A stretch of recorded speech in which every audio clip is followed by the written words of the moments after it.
ان کے لیے میزان عمل بھی قائم نہیں کی جائے گی. جو بڑے مجرم ہے نا ان کو تو کہا جائے گا تہاڈا تے حساب کرنے دی بھی ضرورت نہیں, ایڈا کام پایا تسی.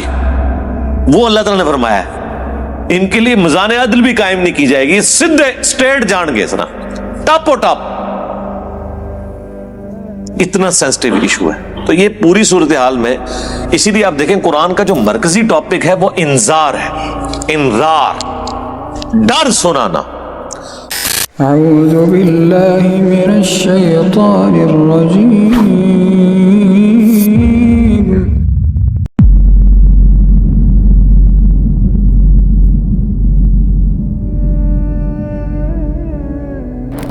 وَلَقَدْ ذَرَأْنَا لِجَهَنَّمَ كَثِيرًا مِّنَ الْجِنِّ وَالْإِنسِ, اور بے شک ہم نے جہنم کے لیے ہی پیدا کیے ہیں اکثر جن اور انسان. اللہم لا تجعلنا منہم اللہم اجرنا من النار. اس کی ریزن کیا ہے وہ تو آگے اسی آیت میں بیان ہوگی, لیکن یہ بہت الارمنگ سچویشن ہے اور پریکٹیکلی ہمیں نظر بھی آ رہا ہے کہ اکثریت جہنم کے لیے پیدا ہوئی ہے. اس وقت بھی جو اہل توحید ہیں دنیا میں, اوورآل اگر دنیا کی آبادی دیکھی جائے تو اس میں بہت کم ہے. پھر وہ اہل توحید سو کالڈ مسلمان, ان میں سے بھی جو پیور توحید والے لوگ ہیں بہت ہی کم ہے. تو پریکٹیکلی ہمیں نظر آ رہا ہے کہ اکثریت جہنم کی طرف جا رہی ہے. یعنی یہ قرآن کی وہ سچائی ہے جو ہمیں دنیا میں نظر آ رہی ہے.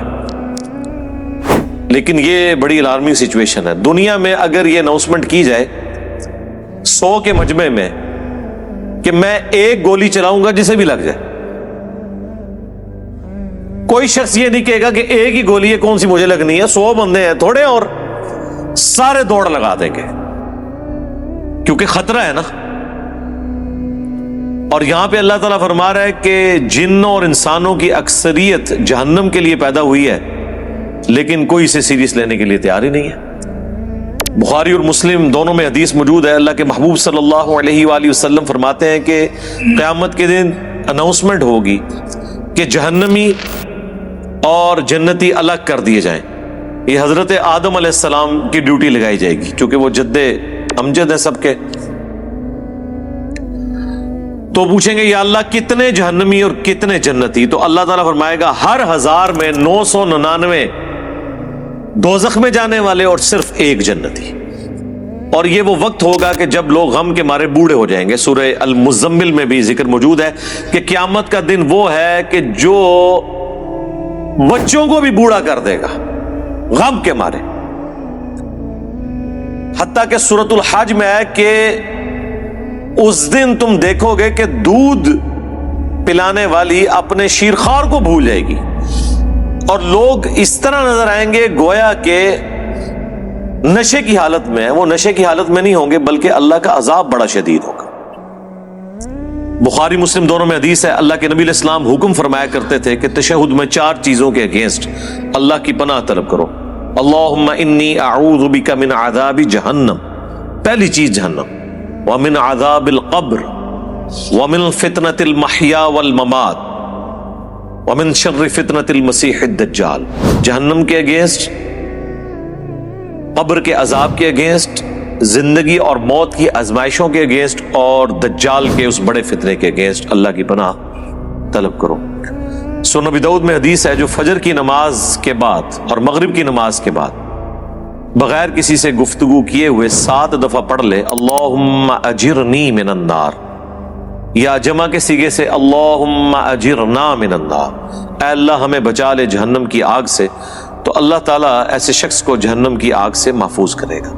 اللہم اجعلنا منہم مع النبیین والصدیقین والشہداء والصالحین. اللہم انا نسألک جنت الفردوس مع النبیین والصدیقین والشہداء والصالحین. آمین. بہرحال یہ اللہ تعالیٰ کی شفقت بھی ہے انسانیت کے لیے کہ آخرت میں جو رزلٹ نکلنے والا ہے وہ پہلے ہی بتا دیا ہے کہ بھائی اکثریت کے ساتھ یہ حال ہونے والا ہے,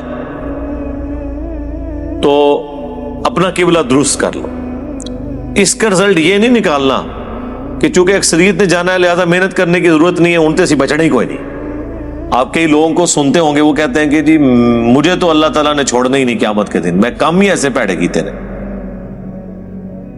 اس طرح کے جملے کبھی بھی نہیں بولنے چاہیے. بخاری اور مسلم دونوں میں حدیث ہے, اللہ کے نبی علیہ السلام نے فرمایا کہ اللہ تعالیٰ فرماتا ہے میں اپنے بندے کے گمان کے قریب ہوں جس طرح میرے بارے میں گمان کرتا ہے. یعنی اگر آپ اللہ کے بارے میں اس طرح کا نیگیٹو گمان کریں گے تو اینڈ رزلٹ یہی نکلے گا, اور اگر اللہ کے بارے میں پازیٹیو گمان کریں گے اور اس کے لیے ایفرٹ پٹ کریں گے تو رزلٹ پازیٹیو ہو. یعنی صرف گمان سے بھی کچھ نہیں اور صرف ایفرٹ پٹ کرنے سے بھی کچھ نہیں ہے. گمان بھی اچھا رکھنا, اللہ کی رحمت اللہ سے مانگنی ہے. بخاری مسلم دونوں میں حدیث ہے, کوئی شخص محض اپنے اعمال کی بنیاد کے اوپر جنت میں داخل نہیں ہو سکے گا. صحابہ نے جرأت کر کے پوچھا, اللہ کے نبی کیا آپ بھی؟ اس کائنات میں سب سے بہتر اعمال جس شخصیت کے ہو سکتے ہیں وہ تو رسول اللہ کی ذات ہے صلی اللہ علیہ وآلہ وسلم. تو آپ نے اس کو کیسے ارشاد فرمایا؟ آپ نے فرمایا ہاں میں بھی جب تک میرے رب کی رحمت مجھے ڈھانپ نہ لے میں بھی صرف اپنے اعمال کی بنیاد پہ جنت میں داخل نہیں ہو سکتا. تو میرے بھائی اگر یہ نبی کا حال ہے, یہ نبی کی سچویشن ہے, یہ نبی کا سٹیٹس ہے, تو بابے شاہی کوئی نہیں. اب مجھے بتائیں وہ بابے جو یہ کلیم کرتے ہیں کہ ہم اپنے ساتھ آپ کو بھی لے جائیں گے, کتنے؟ ہاں جتنے آپ جان گے, کوئی کسی کو نہیں لے کے جا سکتا جب تک کہ اس کا اپنا قبلہ درست نہ ہو. ہاں اپنا قبلہ درست تھا, تھوڑی بہت کمزوریاں ہوئیں, کوئی رعایتی نمبر چاہیے, کوئی شفاعت چاہیے, اللہ تعالیٰ ڈیوٹی لگا دے گا. وہ بخاری مسلم میں حدیث ہے کہ انبیاء بھی سفارش کریں گے, فرشتے بھی کریں گے, اللہ کے نیک بندے بھی کریں گے, اس سے کسی کو انکار نہیں ہے. لیکن یہ نہیں ہو سکتا کہ آپ دیدہ دلیری کی زندگی گزاریں اور پھر شفاعت کے امیدوار ہو جائیں. Not at all.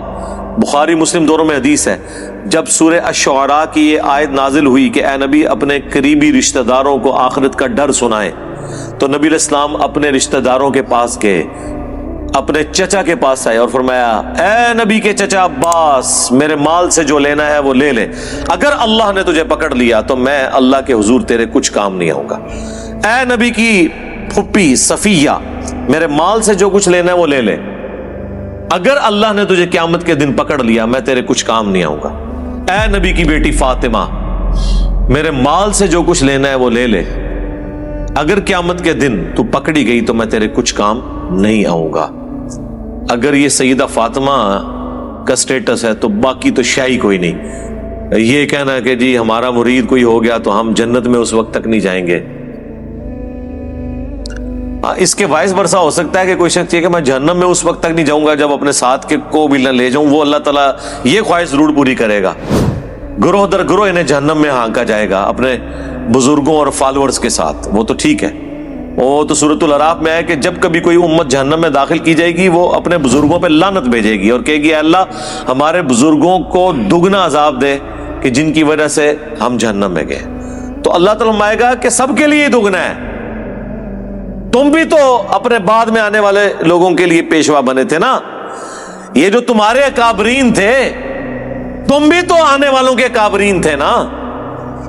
سورۃ الاحزاب میں بھی آیا اللہ ہمارے بزرگوں نے ہمارے بڑوں نے ہمیں گمراہ کر دیا, انہیں دگنا عذاب دے. سورہ حامیم سجدہ میں آیا اے اللہ جن اور انسانوں میں سے وہ بزرگ بابے ہمارے حوالے کر جن کے پیچھے لگ کے ہم گمراہ ہوئے, ہم انہیں اپنے پاؤں کے نیچے روندیں گے. آج جس طرح ان کے پاؤں کے تلوے چاٹتے تھے نا دنیا میں, اب ہم انہیں اپنے پاؤں کے نیچے روندیں گے کہ انہوں نے ہماری آخرت برباد کر دی. یہ بڑا سینسٹیو ایشو ہے. جب اتنا خطرناک نہیں بلکہ خطرے ناک مسئلہ ہو پھر اس کی سینسیویٹی کے پوائنٹ آف ویو سے اسے اتنے ہی شد و مت کے ساتھ بیان کرنا چاہیے.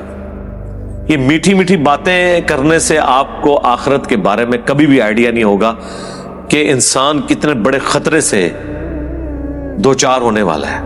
یعنی جب اللہ تعالیٰ فرما رہا ہے کہ اس دن خاوند اپنی بیوی کو, بیوی اپنے خاوند کو, بہن بھائی ایک دوسرے کو, ماں باپ اولاد کو, اولاد ماں باپ کو بھول جائے گی, تو مجھے بتائیں اس صورتحال کے اندر کوئی شخص کسی کی جنت کی گارنٹی کیسے لے سکتا ہے؟ اسے تو اپنی فکر لگی ہوئی ہوگی.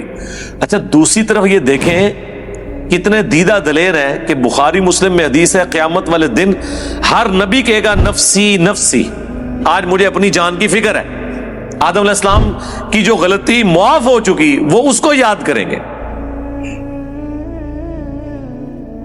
ابراہیم علیہ السلام اپنی اجتہادی خطا کو یاد کریں گے. موسیٰ علیہ السلام اپنی اجتہادی خطا کو یاد کریں گے.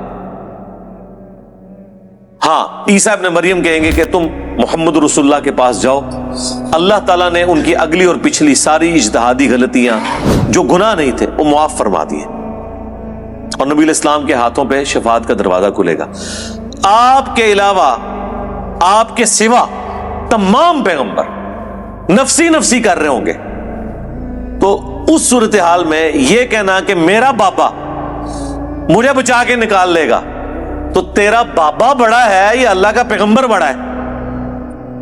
سوچنے والی بات ہے. کتنی بڑی یہ توہین کر رہے ہیں, کتنی بڑی توہین کر رہے ہیں پیغمبروں کی. یہ اپنے باپوں کو پیغمبروں سے بڑا سمجھتے ہیں. انبیاء تو کریں کہ یا اللہ ہمیں اپنی جان کی فکر ہے, اور بابے کہیں کہ میں نے اس وقت تک جنت میں نہیں داخل ہونا جب تک کہ اپنے سارے مرید نہ لے جاؤں. یہ کہیں عقل میں بیٹھتی ہے. اسی لیے یہ بالکل ٹھیک کہتے ہیں کہ قرآن و حدیث ڈائریکٹ نہیں پڑھنا, گمراہ ہو جاؤ گے. کیونکہ جس سے وہ ہدایت بنائے بیٹھے ہیں وہ تو ہے گمراہی, اور جو اصل ہدایت ہے اس کو وہ گمراہی کہتے ہیں. یعنی جب وہ آپ کو کہہ رہے ہیں نا گمراہ ہو جاؤ گے, مطلب آپ ہدایت پہ آ جاؤ گے, کیونکہ گیئر ان کا الٹا لگا ہوا ہے نا. سورۃ الاعراف میں آیا کہ جو حق سے اناد کرتے ہیں نا ان کی یہ حالت ہو جاتی ہے کہ جب وہ گمراہی کا راستہ دیکھتے ہیں اسے اڈاپٹ کر لیتے ہیں, اور جب ہدایت کا راستہ دیکھتے ہیں اس سے روگردانی کرتے ہیں, کیونکہ وہ اسے سمجھ رہے ہوتے ہیں کہ یہ گمراہی کا راستہ ہے. جو اللہ تعالیٰ نے فرمایا کہ شیطان نے ان کے برے اعمال ان کی نظروں میں سنوار دیے. سورۃ الکہف میں آیا نا اینڈ پہ جا کے کہ ان کی ساری ایفرٹ دنیا کے لیے ہے, اور یہ سمجھ رہے ہیں ہم بڑا اچھا کام کر رہے ہیں. قیامت کے دن ان کے لیے میزان عمل بھی قائم نہیں کی جائے گی. جو بڑے مجرم ہیں نا ان کو تو کہا جائے گا تہاڈا تے حساب کرنے کی بھی ضرورت نہیں, ایڈا کام پایا تسی. وہ اللہ تعالیٰ نے فرمایا ہے ان کے لیے میزان عدل بھی قائم نہیں کی جائے گی, سیدھے اسٹریٹ جان گے سنا, ٹاپ و ٹاپ. اتنا سینسٹیو ایشو ہے. تو یہ پوری صورتحال میں اسی لیے آپ دیکھیں قرآن کا جو مرکزی ٹاپک ہے وہ انذار ہے, انذار, ڈر سنانا. وَأُوحِيَ إِلَيَّ هَذَا الْقُرْآنُ لِأُنذِرَكُمْ بِهِ وَمَنْ بَلَغَ. اے نبی تم فرما دو کہ مجھے قرآن اللہ نے اس لیے وحی کیا کہ تاکہ میں تمہیں ڈر سنا دوں, اور جس تک یہ کتاب پہنچ جائے وہ بھی اس کتاب کے ذریعے ڈر سنائے. او جی کوئی ماں اپنے بچے کو جہنم میں پھینک سکتی ہے تو اللہ کیسے پھینکے گا؟ ہائے ہائے ہائے ہائے. God is all living. Christians بھی یہی کہتے ہیں کہ مسلمانوں کا خدا تو بڑا سخت ہے, ہم جس خدا کو مانتے ہیں وہ آل لونگ ہے. تو ہم پھر انہیں کہتے ہیں رکو ذرا, صبر کرو, ابھی فیصلہ کر لیتے ہیں. یہ جو تم اس قسم کے چٹکلے چھوڑتے ہو کہ کوئی ماں اپنے بیٹے کو جہنم میں نہیں پھینکے گی, تو کوئی شخص یہ بھی گوارا نہیں کرے گا کہ کسی ایسی عورت کو موت دے دے جس کے 4 چھوٹے چھوٹے بچے ہوں, اور مرنے کے بعد سوتیلی ماں ان کے ساتھ برا سلوک کرے, خواہ وہ اس کے دشمن کی بیوی کیوں نہ ہو. ہاں جی ایسے ہی ہے. تو پھر اللہ تعالی روزانہ ایسی ہزاروں ماؤں کو موت کیوں دے دیتا ہے جن کے چھوٹے چھوٹے بچے ہوتے ہیں؟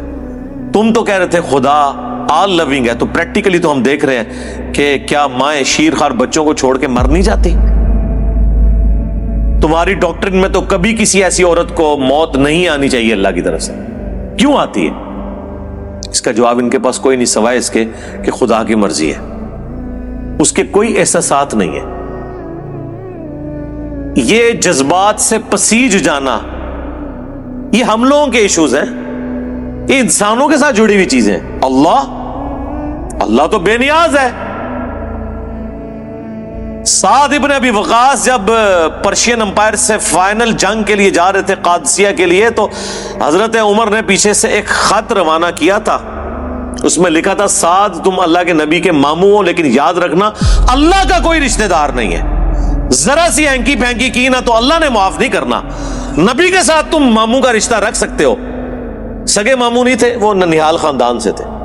اللہ کا کوئی رشتہ دار نہیں. اللہ کا تو رشتہ دار پیغمبر بھی نہیں ہے, وہ تو اپنے پیغمبر کی زبان سے کہلوا رہا ہے ہمیں سمجھانے کے لیے 3 دفعہ اللہ اکبر.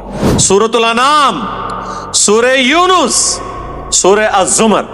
قل انی اخاف ان عصیت ربی عذاب یوم عظیم.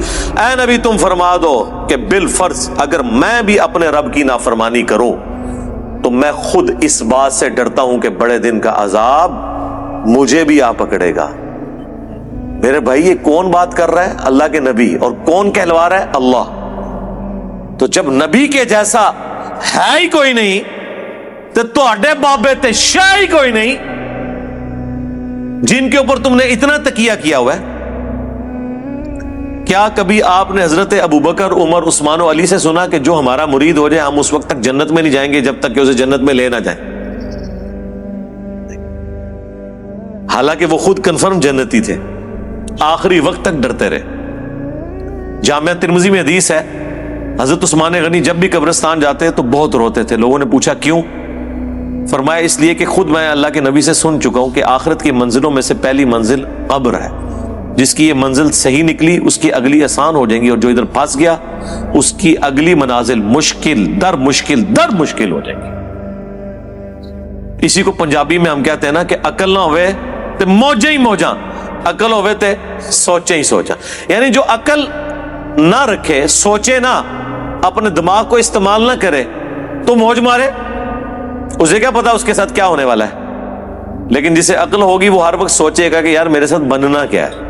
یہ وہ چیز تھی جو صحابہ کو، اہل بیت کو، صحیح العقیدہ، تابعین، تبع تابعین کو ہمیشہ گاڈ اورینٹڈ رکھتی تھی. وہ کبھی بھی آخرت کے عذاب سے بے فکر نہیں ہوتے تھے. آپ قرآن دیکھ لیں. اچھا عام بندے سے پوچھیں نا قرآن، وہ جی قرآن تے رحمت ہی رحمت ہے جی اللہ دی، پڑھا ہے ہی کدے؟ کوئی پتہ نہیں. یعنی ان لوگوں نے جو اللہ تعالیٰ کا ایک تعارف کروایا نا ایک بوڑھی نانی اماں کا، اور جی 70 ماؤں سے زیادہ. ہاں جی ابو جہل نال بھی، ہاں جس نے سیدنا یاسر اور سمیہ کو ظالمانہ طور پہ قتل کر دیا، اس سے بھی 70 ماؤں سے زیادہ. کن کہانیوں میں پھر رہے ہیں؟ اللہ تعالیٰ اپنے جذبات سے نہیں پسیجتا، نہ اس کے ہمارے طرح کے جذبات یا احساسات ہیں. اللہ تعالیٰ اپنے نیک بندوں کے حق میں محبت فرمانے والا ہے. باغیوں کے لیے صرف اس کی رحمت اتنی ہے کہ وہ ڈھیل دے دیتا ہے کہ میری طرف پلٹ آؤ. لیکن جب وہ پکڑ لے گا نا پھر زمین و آسمان کی ساری مخلوقات مل کے چھڑا نہیں سکتی کسی کو. یہ بالکل بات واضح ہے. تو یہ سورۃ الحجر کی آیت نمبر ہے 50. نبئ عبادی انی انا الغفور الرحیم. اے میرے نبی خبر دے دو میرے بندوں کو کہ بے شک میں ضرور بخشنے والا مہربان ہوں. وَأَنَّ عَذَابِي، اور یہ بھی خبر ساتھ سنا دو کہ میرا جو عذاب ہے هُوَ الْعَذَابُ الْعَلِيمُ، وہ بہت ہی دردناک عذاب ہے. آدھی پکچر نہیں پیش کرنی، پوری.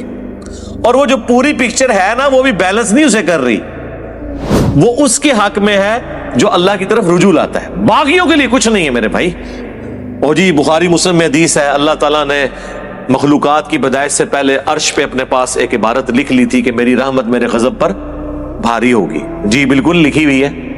اس کا یہ مطلب ہے کہ کام چوک کے رکھو تو رحمت اپنا کام کر لے گی؟ نہیں. اس کا مطلب یہ ہے کہ انسان اپنی کمزوریوں کی وجہ سے کسی خاص حد تک کی معاملات کو سدھار سکتا ہے، باقی چیزوں کی کمپنسیشن رحمت سے ہوگی.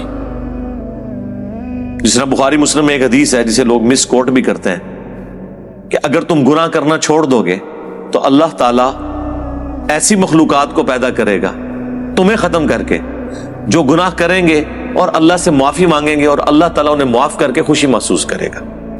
لیکن معافی جو ہے وہ پاکستان والی معافی نہیں ہے. وہ معافی آپ سن چکے ہیں کہ معافی مانگے اپنی اصلاح کر لیں، پھر کہیں وضو ٹوٹ گیا خیر ہے. باغی نہ ہو. بغاوت اور چیز ہے. بغاوت یہ ہے کہ بالکل کوئی پرواہ نہیں ہے، اور معافی اس کے لیے. اچھا یہ جو جتنی معافی کی رحمت کی آیات ہے نا، یہ ان مجرمین کے لیے نہیں ہے جو بغاوت پہ اترے ہیں، یہ ان کے لیے ہیں جو اللہ کے راستے پہ چل رہے ہیں کہ وہ کہیں پر مایوس نہ ہو جائیں. جسے سورہ الزمر میں ہے نا لا تقنطوا من رحمت اللہ. اے نبی میرے بندوں کو خبر کر دو اس حوالے سے کہ وہ اللہ کی رحمت سے مایوس نہ ہو جنہوں نے اپنی جانوں کے اوپر ظلم کیا ہے، اللہ کی رحمت سے مایوس نہ ہو، اللہ تعالیٰ سارے گناہوں کو معاف کر دے گا۔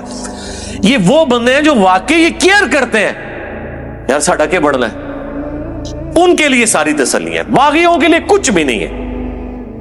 جس کو کبھی اللہ کا خیال ہی نہیں آیا، جس نے اللہ کو سیریس نہیں لیا، اس کے لیے کوئی رحمت کی آیات نہیں ہے۔ وہ آیت یہ ہے پھر اس کے لیے وَلَقَدْ ذَرَأْنَا لِجَهَنَّمَ كَثِيرًا مِّنَ الْجِنِّ وَالْإِنسِ، وہ جہنم کے لیے پیدا ہوئے، اکثریت۔ اچھا میرے بھائی، جب اکثریت جہنم کے لیے پیدا ہوئی ہے تو پھر جنت میں جانے کا سرٹیفکیٹ دنیا کی سب سے مشکل ترین ڈگری ہونی چاہیے، یہ ہے کہ نہیں؟ جب اکثریت جہنم میں جا رہی ہے، ہر 1000 میں سے 999 جہنم میں جا رہے ہیں، لیکن کیس ہمیں الٹ نظر آ رہا ہے، لوگ تو یہ سمجھ رہے ہیں جنت میں جانا تو جو کچھ بھی ہے تیرے محبوب کی امت سے، تو اس کا ٹیسٹ پاس کرنا بھی اتنا مشکل ہے، کیونکہ انعام اتنا بڑا ملنے والا ہے، ہمیشہ کی جنت، کبھی موت نہیں۔ اور سب سے ادنا جو جنتی ہے نا، جو سب سے آخر میں جنت میں جائے گا جہنم سے نکال کے، یعنی جو اپنے گناہوں کا عذاب لاکھوں سال بھگت کے صفائی کروانے کے بعد، اپنی سارے گناہ معاف کروانے کے بعد آخری بندہ جہنم سے نکالا جائے گا، اسے بھی اس پلانٹ ارتھ سے 10 گنا بڑی جنت ملے گی۔ 10 زمینیں 40,000 کلومیٹر کے سرکمفرنس کی۔ آپ پوچھ رہے ہوتے ہیں اتنے سیارے کیوں نے؟ 10.5 ہیں انشاءاللہ، ٹھیک ہے جی۔ جو آخر میں جائے گا اس کا یہ حال ہے، اور جو بغیر حساب و کتاب کے جائے گا، یا جو نیکیاں بھاری ہونے کی وجہ سے حساب و کتاب سرسری حساب کے بعد چلا جائے گا، اس کے جنت کا کوئی امیجن کر سکتا ہے کس بڑے لیول کی؟ پھر اس سے بڑی بات یہ ہے کہ موت نہیں آنی، بڑھاپا نہیں آنا، پریشانی نہیں آنی، اور جو چاہیں گے وہ ملے گا۔ تو مجھے بتائیں، جب یہ تو آپ سمجھ لیں آلموسٹ اللہ تعالیٰ نے خالق اور مخلوق کا ہی فرق رکھا ہوا ہے، ذاتی عطائی کا فرق رکھا ہوا ہے، باقی اللہ تعالیٰ نے آپ کو شیئر کر دی ہے وہ چیز جو آپ کے اندر چھپی ہوئی خواہش ہے، جس کی وجہ سے انسان دعوی خدائی کرتا ہے۔ ہر بندے کے اندر ایک خدا ہے چھپا ہوا، تبھی تو فرعون نے خدائی کا دعویٰ کیا۔ حکمران اپنے آپ کو خدا کہتے نہیں، لیکن وہ اپنے آپ کو الٹیمیٹ سمجھتے ہیں دنیا میں۔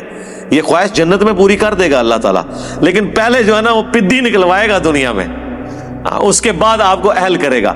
جب جنت میں جانے والے 0.00001% ہیں، شاید آپ زیرو بھی اس کے انفینٹی لگاتے رہے اتنی بڑی آبادی کے اندر، تو پھر اس کا ٹیسٹ بھی اتنا ہی مشکل ہے۔ اس کو اب ذرا تھوڑا الٹ کر کے دیکھ لیں کہ اگر اللہ تعالیٰ کے لیے یہ ایشو اتنا سینسٹیو ہے تو پھر یہ یاد رکھیں سزا پھر یہی ہوگی کہ اگر کسی نے 50-60 سال کا شرک کیا تو جہنم میں بھی پھر ہمیشہ کے لیے جائے گا، کیونکہ شرک اتنا بڑا گناہ ہے کہ اگر شرک نہیں کیا اور اوبیڈینٹ ہے تو ہمیشہ کی جنت مل رہی ہے۔ تو اس کا وائس ورثہ یہ ہے کہ اللہ کے نزدیک شرک اتنا بڑا جرم ہے کہ پھر 60 سال کی عیاشی کے عوض جہنم بھی پھر ہمیشہ کی ہے اس کے لیے، وَلِعَوْذُ بِاللَّهِ تعالیٰ۔ یہ اکثر لوگ پوچھ رہے ہوتے ہیں نا جی یہ کون سا انصاف ہے؟ کبھی کسی نے یہ نہیں پوچھا کہ یہ کون سا انصاف ہے کہ 50-60 سال کی زندگی دے کے آخرت کی ہمیشہ کی زندگی مل رہی ہے؟ یہ بے انصافی نہیں آپ کو نظر آ رہی؟ نہیں، وہ تو آپ پریویلیج لے رہے ہیں نا۔ پریویلیجز جب بندہ لے رہا ہوتا ہے وہ کہتا ہے میرا حق ہے، ٹھیک ہے، لیکن جب سزا کی باری آتی ہے نا تو سر یہ بہت بڑا جوا ہے، جوا ہے ہی یہی ہے 0-1 ادھر یا ادھر۔ اس کے لیے ایفرٹ پھر اس طرح کی پٹ کرنی چاہیے کہ انسان تن من دھن لگا دے اس کے لیے، اور وہی اس چیز کی متقاضی ہے۔ اللہم اجرنا من النار وَلَقَدْ ذَرَأْنَا لِجَهَنَّمَ كَثِيرًا مِّنَ الْجِنِّ وَالْإِنسِ، اور بے شک ہم نے جہنم کے لیے ہی پیدا کیے ہیں اکثر جن اور انسان، لیکن وجہ کیا ہے؟ لَهُمْ قُلُوبٌ لَا يَفْقَهُونَ بِهَا، ان کو ہم نے دل دیے تھے، عقل دی تھی، لیکن انہوں نے کبھی وہ عقل استعمال ہی نہیں کی۔ یعنی یہ جو میں ابھی آپ کو آدھے گھنٹے سے ابھار رہا ہوں، وہ عقل جو دی ہوئی ہے نا اللہ نے، اس کے ذریعے میں نے آپ کو ٹریگر کروایا، بس میں نے اپنا کام کر دیا، آپ کا بھی کام ہو گیا۔ اب آپ نے خود ہی جہنم کمانی ہے تو کمانی ہے، پتہ چل گیا کہ معاملہ بڑا ڈاڈا ہے، بڑا خطرناک ہے۔ بلکہ خطرے ناک ہے. وَلَهُمْ أَعْيُنٌ لَا يُبْصِرُونَ بِهَا، اور ہم نے ان کو آنکھیں دی تھی لیکن وہ آنکھوں سے دیکھنے کا سا دیکھنا نہیں دیکھتے. یعنی کہتے ہیں عقل مند وہ ہے جو دوسرے کی غلطیوں سے سبق سیکھ لے. اپنی غلطی سے تو سبق سیکھنا عقل مندی ہے، لیکن چھوٹی. بڑی عقل مندی ہے کہ آپ وہ کام کریں ہی نہ جس کا اینڈ رزلٹ آپ اپنے سامنے دیکھ چکے ہیں کہ لوگوں کے ساتھ یہ ہوا. وہ آنکھ عبرت والی. وَلَهُمْ آذَانٌ لَا يَسْمَعُونَ بِهَا، اور ان کے کان تو تھے لیکن وہ سننے کا سا سننا نہیں سنتے. یعنی انہوں نے اپنی عقل کو، اپنی آنکھوں کو، اپنی بصارت کو، اپنی جو ہے وہ سوچنے سمجھنے کی صلاحیتوں کو اس کے لیے پٹ نہیں کیا. تو اللہ تعالیٰ ہمارا ہے کہ جہنم میں وہ لوگ چلے گئے جنہوں نے اپنی عقل، آنکھیں اور کان استعمال نہیں کیے پازیٹیولی کہ اس سے ہدایت حاصل کرتے. اولئک کالانعام، یہ تو چوپایوں کی مانند ہے. بل ہم اضل، بلکہ چوپایوں سے، جانوروں سے بھی گئے گزرے وہ لوگ ہیں جو اپنی عقل کو استعمال نہیں کرتے.